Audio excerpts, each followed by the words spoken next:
यहाँ पर एक पतली झिल्ली होती है, जैसे देखिए ध्यान से यहाँ पर आगे समझते, ये वेजाइना और ये यूट्रस, यूट्रस और वेजाइना के बीच में एक पतली झिल्ली होती है जिसे हम लोग हाइमन कहते हैं। जिसे क्या कहते हैं? हाइमन कहते हैं। ये वेजाइना के बाद एक पतली झिल्ली होती है जिसे हम क्या कहते हैं? हाइमन। और हाइमन के बाद होता है यूट्रस। हाइमन के बाद क्या होता है? यूट्रस होता है। अगर कोई महिला जो है, जो कोई फीमेल है, ज्यादा मेहनत का काम कर रही है, साइकिल चला रही है, तो उसका हाइमन टूट जाता है। ठीक है, ये हाइमन टूट जाएगा। कुश्ती कर रही है, हाइमन टूट जाएगा। पुलिस में जॉब करती है, हाइमन टूट जाता है। तो ये हाइमन जो होता है एक पतली सी झिल्ली होती है जो यहाँ पे परत सी रहती है। ये ज्यादातर किस उम्र की लड़कियों में रहता है? 15 से 16 साल की उम्र में। अब किसी लड़की का एज 20-22 साल हो गया है तो आप उसका तो हाइमन वैसे ही हो चुका है, क्योंकि 20-22 साल की एज में आप बहुत सारे मेहनत का काम कर रहे होते हैं।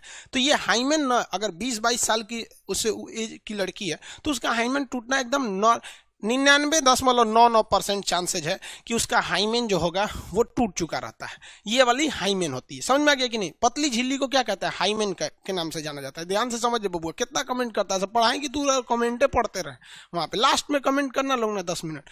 99% लड़कियों का 20-22 साल की एज में क्या हो जाता है? हाइमेन टूट चुके रहते हैं। लेकिन क्या है कि हमारे देश में एक परंपरा चली गई थी। अब इसको ध्यान से समझना बाबू, लाइफ में तुम्हारे बहुत काम आएगा। हमारे देश में परंपरा है, अभी आप देखिएगा, सिंधु सभ्यता आज से लगभग 2500 बीसी थी। सिंधु सभ्यता के मान के चलते हम लोग 2350 थी, तो 2500 ईसा पूर्व, मतलब ईसा के जन्म से 2500 साल बाद पहले। उसके बाद ईसा मसीह का जन्म हुआ तो वो हो गए आपका जीरो टाइमिंग हो गया। जीरो टाइम, ये तो बीसी मतलब बिफोर क्राइस्ट। और उससे हम लोग अभी कितना आगे आ चुके हैं? 2000 ईस्वी आ चुके हैं, 2020 हो चुका है। यानी ईसा मसीह के जन्म से 2500 साल पहले और ईसा मसीह के जन्म के 2020 साल तो अब हो गया है। क्रिसमस आने वाला है तो ईसा मसीह का बर्थडे मना देंगे आदमी। समझ में आए कि नहीं? तो लगभग हम मानव सभ्यता का 5000 साल पूरा होने जा रहा है। तो मोटा मोटी आप मान के चलिए 5000 साल छोड़िए, हम 2020 से मानते हैं। ठीक है, तो आपको पता है कि हजारों साल से भारत में एक परंपरा चलते आ रही है कि लड़कियों की शादी 13 से 14 साल की उम्र में कर दिया जाता है। ये तो हजारों साल से परंपरा है भाई। वो तो आज जब देश आजाद हुआ तो बाल विवाह को रोका गया, गांधी जी आए थे तब शारदा एक्ट वगैरह लाए थे, बाल विवाह को रोका गया था। तो 13 साल की एज में लड़कियों की शादी हो जाती थी और ये हजारों साल से हिस्ट्री रहता था। तो आपको बताए हैं कि 20 से 22 साल की एज में लड़कियों के हाइमन जो होते हैं अपने से टूट जाते हैं। ये हाइमन जो होते हैं ना अपने से टूट जाते हैं, मेहनत का काम करना, छत पे जाने आने से। ये एकदम पतली झिल्ली होती है।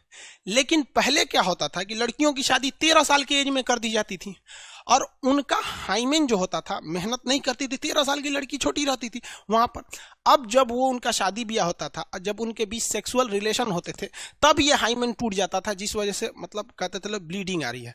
तो आज हिंदुस्तान में एक परंपरा बन चुकी है, मतलब एक तरह के लोगों के दिमाग में मिथ गलत बैठ चुका है कि जो लड़की मतलब अच्छी है, मतलब किसी की दूसरे के साथ सेक्सुअल रिलेशन नहीं बनाई है, उसका हाइमेन रहेगा, उसकी ब्लीडिंग से रहती है। ये गलत चीजें हैं, ऐसा नहीं है। ये एकदम 110% गलत है। अब अगर आप चाहते हैं कि मान लीजिए आपकी शादी ब्याह हो, आपकी वाइफ के साथ हाइमेन हो, तो फिर 13 साल की उम्र में शादी कर लीजिएगा, जेल चल जाइएगा। ठीक है, क्योंकि ये नॉर्मल सी बात है। इतनी पतली झिल्ली रहती है कि एक कागज भी उससे मोटा रहता है, कागज से भी पतली झिल्ली रहती है। वो नेचुरल चीज है, क्योंकि जब भी छोटे बच्चे रहते हैं तो उसमें एक्सटर्नल चीजों से बचाव के लिए दिया रहता है। तो अपने दिमाग से ये हटा दीजिएगा कि अगर आप जेन्युइन है, आज किसी की भी शादी होगी तो 20-22 साल की ही लड़की से होगी।